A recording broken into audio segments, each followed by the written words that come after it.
Okay, good morning, everybody. Good afternoon. I have a very good friend here. His name is Mr. Rodrigo Garcia, right? Yes, sir. Yes, sir. I really appreciate this gentleman for coming, to talk to us about what happened in Medellin. And man, what is going on in Medellin, bro? It seems like there's been some safety issues going on out there. 100%, man. 100%. It's been getting more and more dangerous.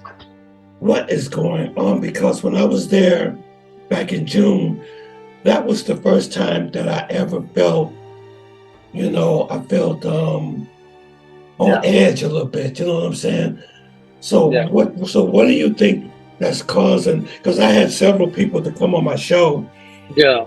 and they told me the reasons. Some said it's because the tourism is going up, more people are coming Yeah. there, and things like that. Well, Well, what? I have a certain way of thinking about it. I think that for the people, especially, because obviously there's always going to be petty crimes like getting your phone stolen or, getting robbed, like for your things. Now there's obviously more scopolamine issues that have been going on as well. I know there's Okay. when I was out there, there was a Vietnam guy that he actually is about an hour, 2 hours away from where I'm from in California. And Yes, yeah, yes. man, they found him in a trash can in Robledo, and it was really sad to see. But I feel like for the people that go to Colombia for the right reasons, it's the second most biodiverse country in the world, meaning Yes. that you have the forests, you got the beaches, you got any climate you want. Also, it has the second most species of bird. It's just a very beautiful, beautiful country for people that are going like to see those things. I feel like they don't really get into trouble. I feel like if you're looking for trouble, you're gonna find it. There is exceptions, like for example, what in my case, I wasn't looking for trouble, but it Okay. came to me. But yeah, I feel like if whatever you're looking for, you're gonna find, man. If you're looking for trouble, you're gonna find it. But I feel like you can be safe in Medellin if you just practice certain safety precautions. Okay. But yeah, it has gotten hotter. I will admit that. Okay. And I seen your video about what happened, about that you was robbed at gunpoint. And to me, getting robbed at gunpoint is like one of my biggest fear. Because I've never been robbed at gunpoint before. When somebody has to put a gun to your head. So what Yeah, man, is it's I don't wish that upon my worst enemy or anybody for that matter, man. It's not a fun feeling. And you know what's funny, Tony, is not funny. What's crazy is that I don't know if I mentioned it in my video, but I was asleep. I was in the passenger side and I was asleep. And I had the window down. And when these guys came with their guns and everything, like just imagine being woken up oh to a revolver in the man. side of your head. It was crazy, man. Because when I woke up, I was just like, "What is going on?" Like at first, I thought it was the police stopping my friend because they were like, "Pull over, pull over, pull over" in Spanish, like "Párate, párate, párate." And so I Uh, was just like, what is going on?" But the moment I saw the revolver, my heart rate had never gone up so fast in my dang life, and I knew it was happening at that point. And more than anything, I was surprised that something like that would happen at 4 p.m. in a main road with cameras, with hundreds of people around. I would understand if it was like in the middle of the night or, uh, there was not a lot of people around. This is when criminals tend to take advantage. But uh, for it to be in the moment that it was, that's what really shocked me. Like it's crazy. It's so crazy. this happened in the afternoon. In the afternoon, man, in Avenida Regional. So for the people that know, where Medellin is, if you want to go towards Sabaneta, Itagüí, Envigado, you Have you take got the it? Avenida Regional, yeah, to go that way or to come back that way. So there's two ways, right? So I was going on my way from Poblado, from like that area, towards Envigado, which is where my buddy lives. Okay. And yeah, man, it happened at 4 p.m. Oh wow, wow, wow. Yeah, And you know what? Let me tell you something. I watched that video, and we're gonna go back to what happened. We're gonna go back to the bank, okay? Yeah, Because yeah. I remember the part that you said that you had made let me tell you something. And I tell people this is very important. Be very careful in Colombia when you're moving a large amount of money. Hmm. You have to be very, extremely careful. Let me ask you a question. I'm not trying to scare you or anything like that, but do you remember an incident that happened to an American named Timothy Reed? Are you familiar with that situation? Is this the guy that was in Barranquilla Yeah, yeah, yeah. that they stole his chain or something like that, and he was fighting for it and they shot him or something like that? Well, that's what they say. But Yeah, that's what I heard from what I remember. yeah, but he's trying to buy an apartment down there for He two. had a girl out here. Yeah. Yeah, and he was moving cash, back, through the Bank of Colombia. I'm not saying anything. I'm not trying to say it was Bank of Colombia was responsible. But do you No, think? they were. They were 100% were, but we can get into that. I'll get into that right now. You can go ahead and keep going. Yes, because when you said that you were in the bank and they saw you make the cash withdrawal and you put the money in your bag, either two. Hmm. So when I looked at the tape, Yeah. someone had to see you put the money in the bag and follow you out of the bank to wherever Yeah. you went, to wherever vehicle that you got in. So they had Yeah. to, Yeah. yeah, yeah. So tell me about So what let it, me, yes. So I'm going to tell you exactly how it happened and what happened. okay, Uh, just so I could be 100% more specific. Maybe it's going to help out. My whole goal with this is not. I'm not bragging about it. Like, hey, I got robbed. Who the hell would do that, right? It's right, more than anything because I've been to Medellin so many times. I lived in Manizales for about 6 months. I've opened businesses in Colombia. I've had a restaurant before with another YouTuber as well, actually. And I spent a lot of time in Medellin, and this was my first time this happened to me. So it's more so to educate all the expats because there's a lot of people that love going to Medellin for whatever reason you go for. Don't do what I did, right? So I'm going to tell you guys what I did. So me and my buddy, he's Colombian. He's a business owner in Colombia. He does e-commerce. He's a very, very successful Colombian. And we were just having brunch, having good conversations. We were right next to Unicentro. And he was in the process at that moment of purchasing one of his properties. He's purchasing multiple properties right now, and he's putting them on Airbnb. And this is his business model. So, point being, he was like, "Hey, you want me to take?" Because he was driving. He even asked me beforehand, "Hey, do you want me to take you back to your apartment, or do you want to come with me to the bank?" At that moment, you guys, when it comes to money, if it's not your money and you have nothing to do with it, just go home. That's the first lesson right there. Just go home. It has nothing to do with you. Don't put yourself at risk. I should have just gone home, but I was like, what the heck am I gonna go do at home? I'm gonna film content. okay, And yeah, so point being, at that point he was like, okay, it's just down the street. So we went to Unicentro, and we went to Banco Colombia, which is where he was gonna pull out the money. He needed to pull out, I think, about 50 millones de pesos, which is about roughly $10,000. Let's just say, it's a little bit more, but let's just say 10 grand. okay, um Now he needed to pull out 10 grand from Banco Colombia, and he needed to wire it to a person's account, an American's account, because he didn't use Banco Colombia. He only used BBVA. BBVA, I'm sure you guys know of it in Colombia as well. So he needed to get it from Banco Colombia and deposit it to BBVA. So what did we do? We went to Banco Colombia. We were there for about an hour. So there's so many people there. So it could have been any of those people that tipped us off. But in my opinion, it was the bank teller, because when we went to the bank teller, I'm not trying to, do racial profiling or anything, or, right, judge him or anything.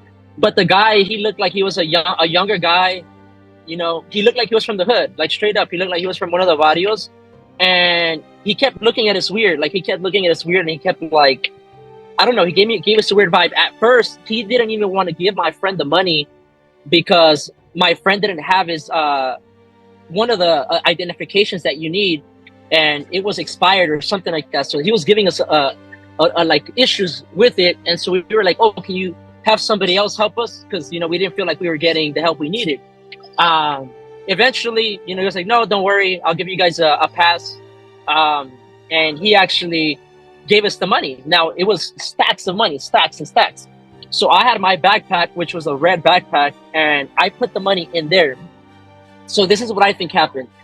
That guy instantly sent an alert.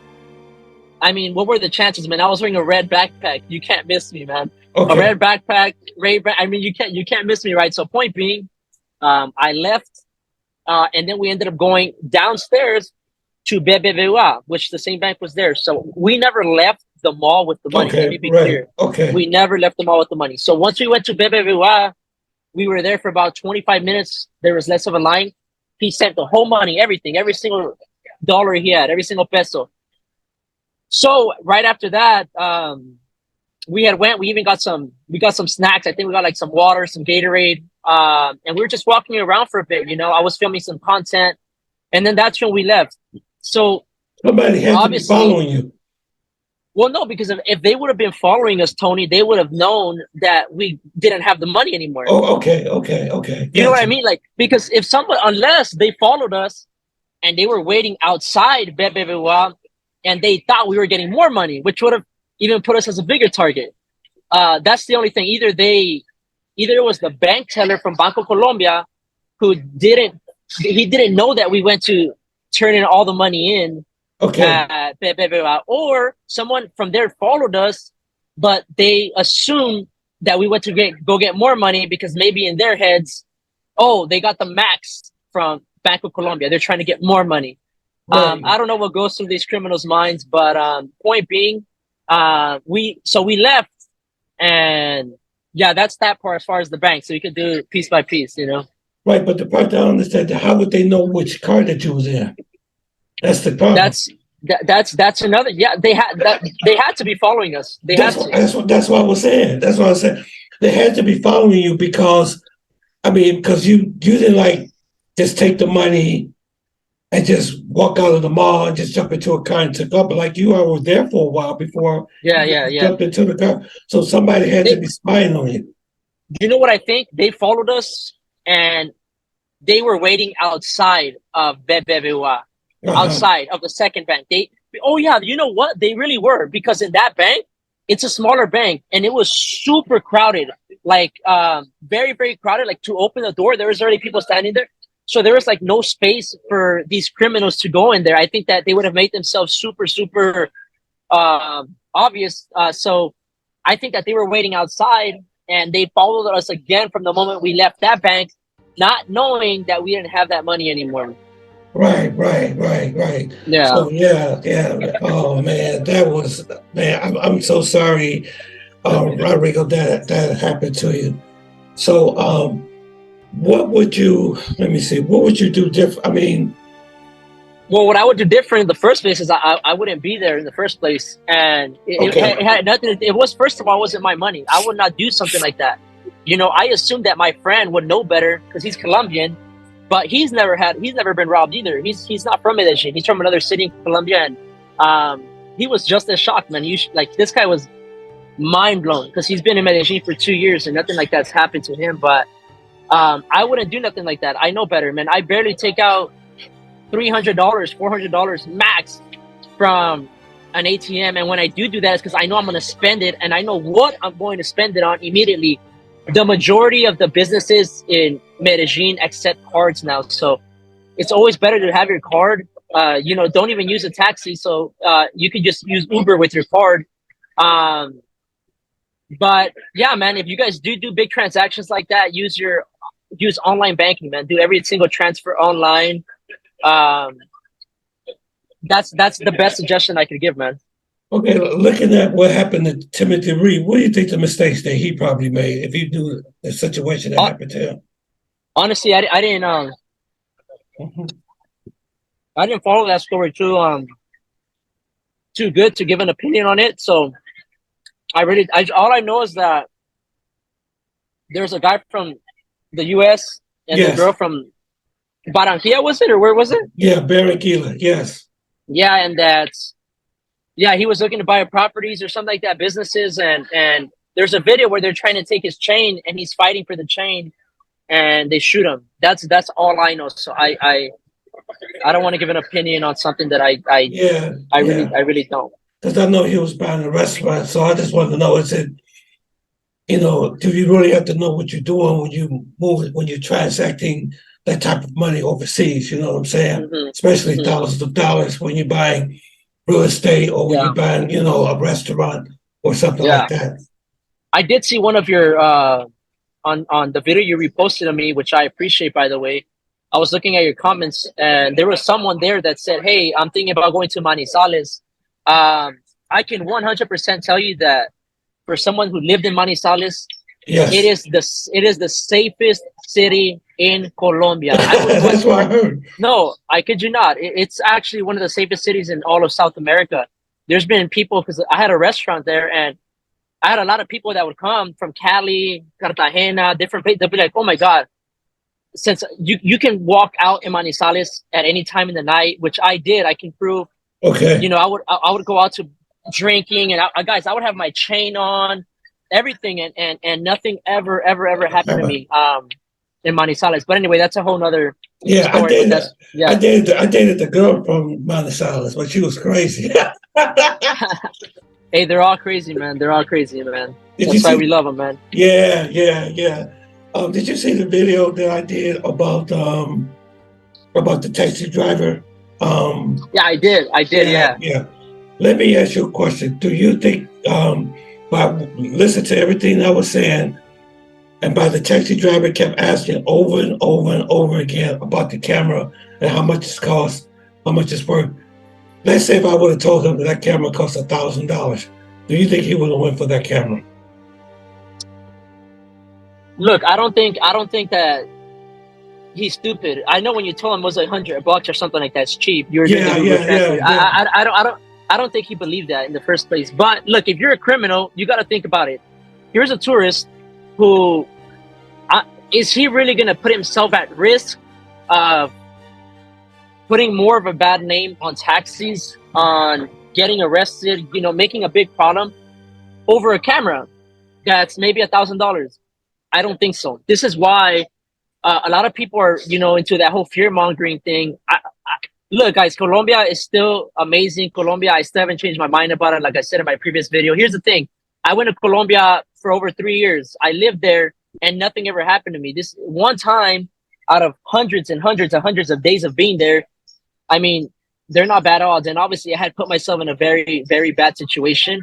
But in your case, I mean, I feel like the crimes in Medellin are very targeted in the sense of, if you're a very low key person, you're going to the hostels, you're just, doing day by day activities, they're not going to put themselves at risk like the way they robbed me, with one moto on the right side, one moto on the left side, one moto in the front, one moto completely. Really, so it was four of them. It was four of them, all had guns. They took my friend's watch. They were just taking things, snatching things. They were Point being, professionals, man. Those guys, they were pros. exactly. And the good thing is that since Spanish is my first language, I have a lot of friends in Colombia who are Spanish speakers who are Colombians, right? And they all told me that que diste mucha papaya. I'm gonna say in Spanish. They said diste mucha papaya. Ellos ya sabían a lo que iban. They already knew what they were going for. Like they would not put themselves at that much risk if they did not know what they were going for. So I don't think they're gonna do petty little crimes like steal an iPhone or something like that. Like they're only gonna go after you if they are sure of what they're going for.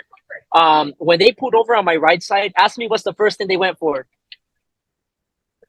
They went for your backpack. That's what I heard, right? The backpack. They already knew. They think about it. Like they already had in their mind, because these moto guys, when you have your windows down, they'll rob you if they see that you have like a gold chain, a camera out, a phone, iPhone. I didn't have any of those things out. My chain, everything was in the backpack, because I was like, I'm gonna take a nap. I'm gonna take a nap in the car, so I don't want to have anything on me. I even thought about it. So was that an Uber you was in, or just your friend's car? No, that was my friend's car. He was driving. Right. Okay. So we had the windows down because it was hot. But before we put the windows down, we put away all of like our belongings, so that for that same reason, when the motos pass by, they won't be alarmed. Like, oh look. So they knew what they were going for, man. They went straight for the backpack. Like they were not going for it. As soon as they got the backpack, snatched my friend's because he had a little watch right there. Snatched it. They snatched my phone as well, but they dropped it. I don't know if they dropped it on purpose because it's an iPhone and it could have tracked them down, or I don't know if he just had clumsy hands. But either way, he dropped it and I was able to pick it up. But point being is that they knew what they were going for. But in your case, man, it could have been that he would have robbed your camera. It could have been that he wouldn't have. But I think in general, most tourists that, are just going and doing their thing like that, you guys are safe, man. But the thing that made me, because I've been to Colombia multiple times, so that's not my first time in Medellin. What kind of made me feel uncomfortable, he kept asking over and over and over the same questions, like how much it costs. Yeah. What does it connect to? What is the value of the camera? I never had nobody ask me that before, and he kept doing it. Yeah. He was. Mm-hmm. That's why I don't like using taxis no more, man. Taxis. Oh my god! The first time I ever went to Colombia, I'll be honest, man. I know a lot of people are gonna. I know a lot of people. They like to bash, on the people, the victims. Things happen to them, and they just like bashing on them. Oh, well, you were stupid. Well, you were this. Well, everyone's stupid until it happens to you, man. That's all I can tell you. That we shouldn't be judging the people that things happen to. We should be learning from them and taking the things that they did and not doing them, right? But point being, the first time I was in a taxi in Medellin, I got robbed, man. I had got really drunk. I remember I was really drunk and I was wasted. This was the first time I was there. I was new to Colombia. I was like, oh my God, this is amazing. Oof. I was, you know what I mean? And then I had a Versace watch on. I know I shouldn't have had a Versace watch on. I know I shouldn't have. But point being, no, but you know what's the craziest part? I gave it to him because I was so drunk and I had no cash. And the guy was so cool. We were talking about parties. We were talking about fun. We were talking about so much stuff. And I felt like he was my friend. Stupid, right? So point being, I didn't have cash. And we had got to the destination. I was like, hey, bro, let me give you my watch. Let me get your WhatsApp. And tomorrow I will call you. And then I will pay you whatever I owe you. I'll double it, the fare. And you give me my watch back. So I had gave it to him. He didn't take it from me or anything. I was just drunk. So I gave him my watch. The next day, I called him like 100 times. He didn't answer. Called the cops, did a report on it. But yeah, man, taxi drivers are very sleazy. Another time I was in Provenza. My phone was dead, so I couldn't order an Uber. So I had no choice but to use a taxi.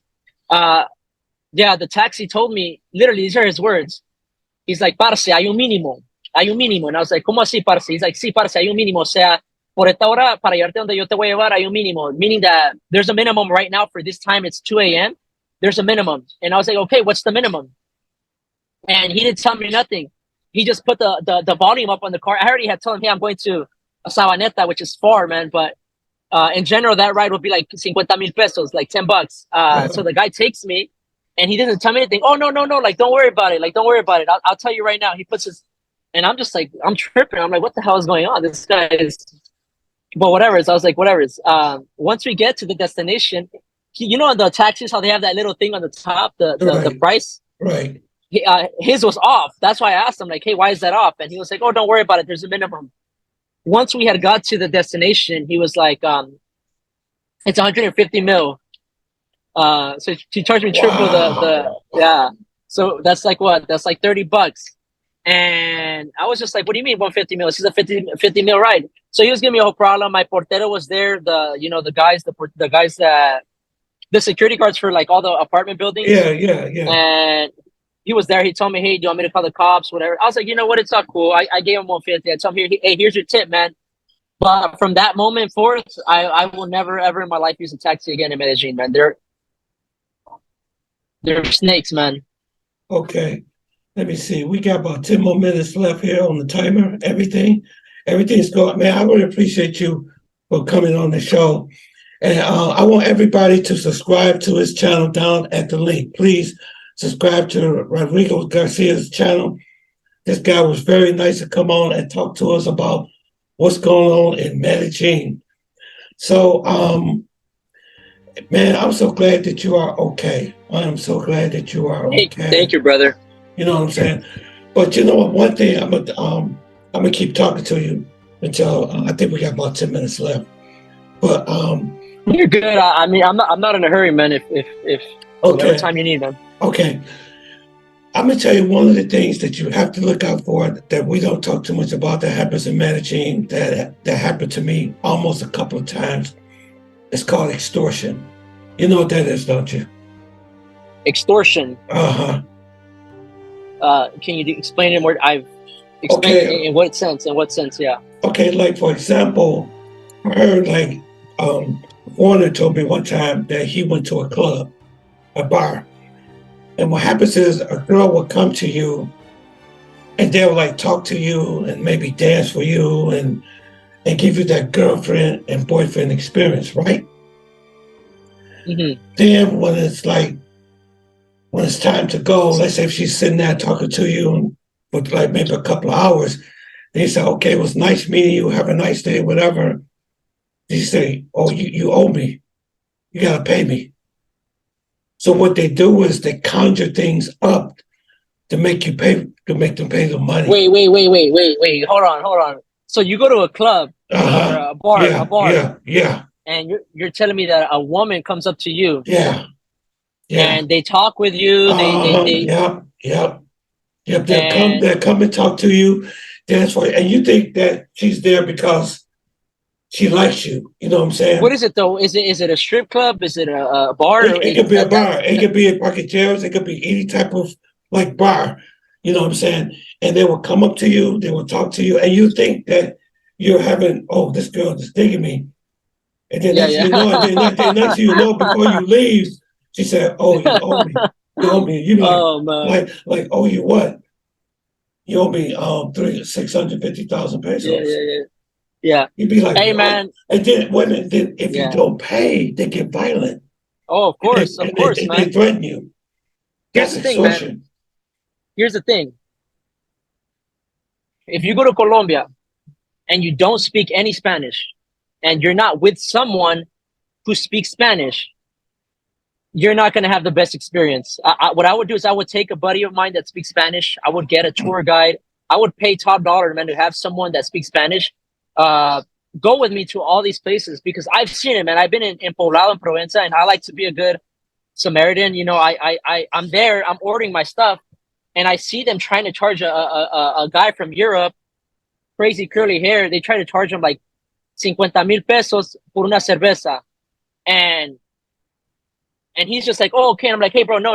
And then I tell him, like, hey, parce, eso no está bien. Tú sabes que eso no vale 50,000 pesos. Eso vale máximo 25,000 lucas. And I put them on their spot. And when I do that, I'm like, no. They're like, oh, okay. Sorry. I made a mistake.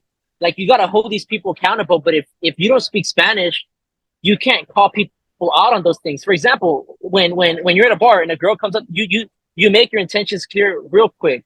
Like, hey, baby, like what are your intentions? Because most of them are gonna want money. They're gonna expect some sort of Yeah, some type of reimbursement. payment. And Right.